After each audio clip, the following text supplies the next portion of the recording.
Hello दोस्तों, स्वागत है आपका हमारे चैनल एस्ट्रो भक्ति में। आज हम बात करेंगे कि आपके घर में जो आपकी पत्नी बनकर आई है वो आखिर कौन है। क्या पिछले जन्म में आपका और उसका कोई रिश्ता है? और दोस्तों, दूसरा सवाल ये है कि अगर हम अपने जीवन साथी से खुश नहीं हैं तो क्या करें? या हमने जिस लड़की को अपनी पत्नी के रूप में पाने के लिए सोचा था, अगर वो आपकी पत्नी ना बनी और आपकी शादी किसी और से हो गई तो क्या करें? तो दोस्तों, चलो सबसे पहले हम फर्स्ट सवाल पर बात करते हैं। तो देखिए दोस्तों, यूनिवर्स में कोई भी चीज़ बिना मकसद के नहीं होती, और वो इंसान जिसके साथ आप अपनी शादी के बाद की बाकी 40-50 साल की ज़िंदगी बिताने वाले हो, उससे तुम्हारा रिश्ता यूं ही नहीं बनता है। ये सब हमारे पुराने जन्म और यूनिवर्स का खेल है। ये जीवन के कर्मों के चक्रों का फल है।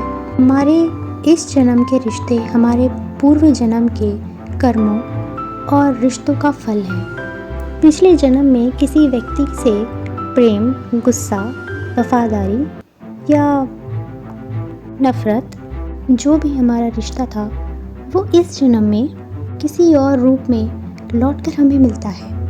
इसीलिए किसी स्त्री का आपके जीवन में पत्नी बनकर आना कोई संयोग नहीं है, वो आपके कर्मों का ही एक आईना है जो आपको दिखाया जाता है। और दोस्तों, इसे समझने के लिए आपको पहले पूर्व जन्म को समझना होगा।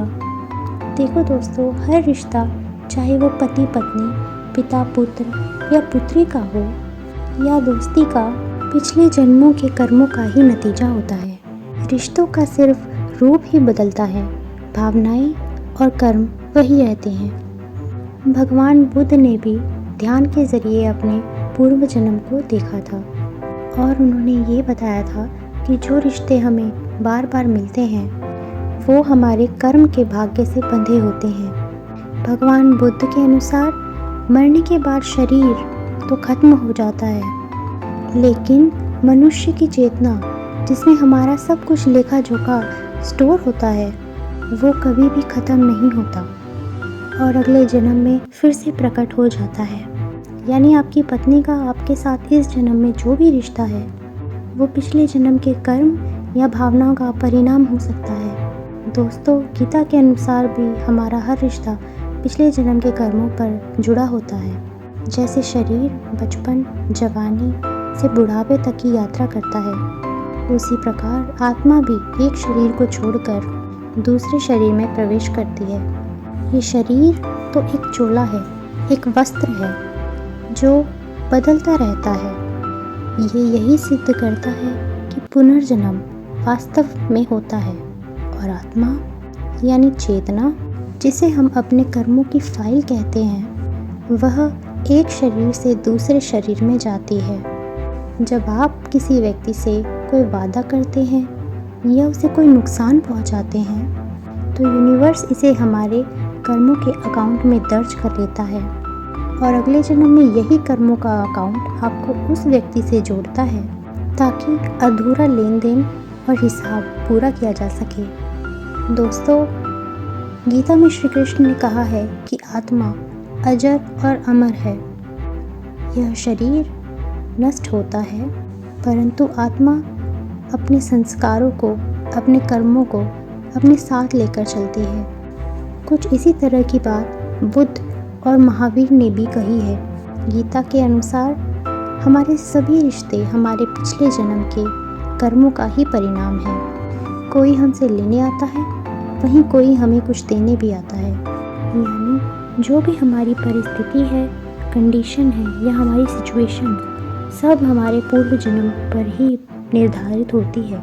यदि आपका पूर्व जन्म में किसी से प्रेम या घृणा का रिश्ता रहा हो, तो यूनिवर्स उसे आपके इस जन्म में भी आपके करीब लाता है, और शादी इस गहरी भावनाओं को संतुलन करने का माध्यम बनती है। यह इस बात को सिद्ध करता है कि हमारे कर्म और हमारी भावनाएं ही हमारे अगले जन्म के साथी का चयन करती है, उसे निर्धारित करती है। गीता में भी साफ लिखा है कि तुम अगर किसी कर्म को अधूरा छोड़ोगे तो अगले जन्म में भी वह अवश्य ही तुम्हारे साथ आएगा, क्योंकि जब तक आप उसे पूरा नहीं करोगे वह आगे से आगे आपको मिलता रहेगा। अब दोस्तों, मेरी एक ज़रूरी बात सुन लो। यूनिवर्स तुम्हें केवल मस्ती करने के लिए शादी नहीं कराता, अपितु इसका उद्देश्य बड़ा गहरा है। आपका जीवन साथी आपके लिए केवल साथी नहीं है, बल्कि आपकी आत्मा के विकास का एक साधन है। उसके साथ बिताए गए 40 से 50 साल आपको अपने अंदर झांकने का और खुद को सुधारने का मौका देते हैं। दोस्तों, ये स्थिति पत्नी और पति दोनों पर लागू होती है। अब आते हैं आपके दूसरे सवाल पर, जो लोग अपने लाइफ पार्टनर से खुश नहीं हैं। देखिए दोस्तों, अगर आप अपने लाइफ पार्टनर से खुश नहीं हो तो ज़रा गहराई से सोचो, क्या ये वाकई उसकी गलती है या तुम्हारी कल्पनाओं और हालातों का नतीजा है। आज की दुनिया में, खासकर बॉलीवुड और सोशल मीडिया के ज़माने में, हम नकली और चमचमाती तड़कती भड़कती चीज़ों से इतने प्रभावित हो चुके हैं कि असली रिश्तों की गहराई को भूल जाते हैं। बॉलीवुड हमें परफेक्ट पार्टनर का ऐसा नकली सपना दिखाता है जो किसी भी व्यक्ति की असल ज़िंदगी में मुमकिन ही नहीं है। वो परफेक्ट फिगर, गोरा रंग, रोमांटिक म्यूज़िक, ये सिर्फ केवल एक स्क्रिप्ट, ड्रामा और कैमरे का खेल है। इसके पीछे आप पागल मत बनिए। दोस्तों, जब हम बार बार ऐसे नकली किरदार देखते हैं तो हमारा मन भी वैसा ही साथी, मतलब लाइफ पार्टनर खोजने लगता है। लेकिन हकीकत में वो पार्टनर जिसे यूनिवर्स ने तुम्हारे लिए चुना है, उससे बेहतर कोई और हो ही नहीं सकता। दोस्तों, जो भी आपसी विवाद रिश्ते में होता है वो सिर्फ एक दूसरे की सोच और विचारों के कारण होता है। गीता के अनुसार जो भी तुम्हें अपना साथी मिला है वो तुम्हारे कर्मों के अनुसार और तुम्हारी ज़रूरतों के हिसाब से चुना गया है।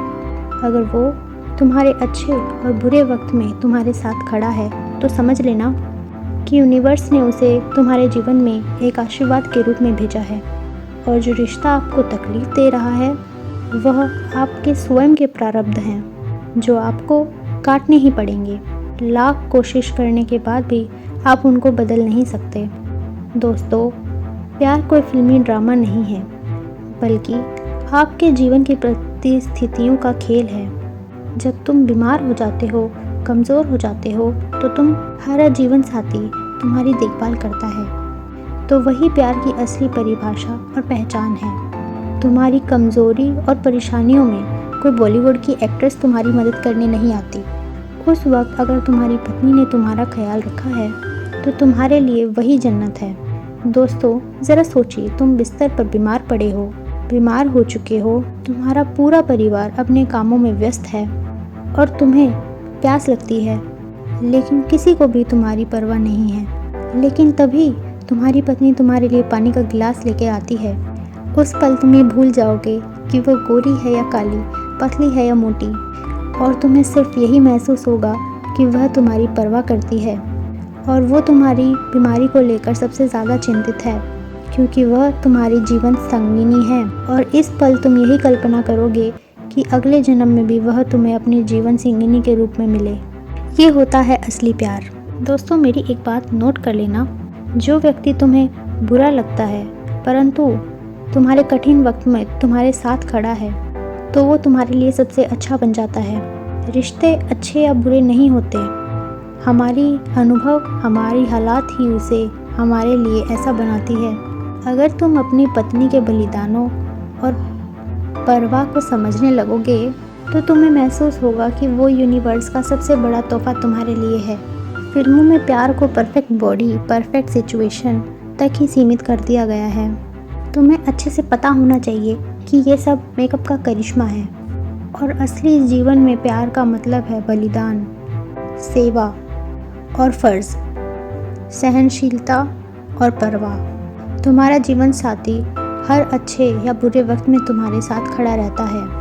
यही वो रिश्ता है जो तुम्हारी आत्मा को सुकून और जीवन को सहारा देता है। दोस्तों, साइंस कहता है कि शारीरिक आकर्षण केवल 6 महीने या 12 महीने तक ही सीमित रहता है। उसके बाद केवल भावनात्मक समर्पण ही आपसी रिश्ते को बनाए रखता है। प्यार परिस्थितियों का खेल है। सही वक्त पर सही परवाह ही आपको अच्छा या बुरा बनाती है। अगर तुम्हारा जीवन साथी तुम्हारे बुरे वक्त में तुम्हारे साथ खड़ा है तो वही यूनिवर्स का सबसे बड़ा तोहफ़ा तुम्हारा है। वही यूनिवर्स का सबसे बड़ा आशीर्वाद भी है। उसे समझो और उसकी कदर करो। और इस वीडियो को अपने जीवन साथी और परिवारजनों के साथ शेयर करो। हो सकता है कि आपके शेयर करने से किसी का टूटा हुआ रिश्ता फिर से जुड़ जाए। तो दोस्तों, आशा करते हैं कि आज की हमारी ये वीडियो आपके जीवन में उपयोगी साबित होगी। तो मिलते हैं फिर इसी प्रकार की वीडियो के माध्यम से। राधे राधे। जय श्री कृष्ण। जय हिंद।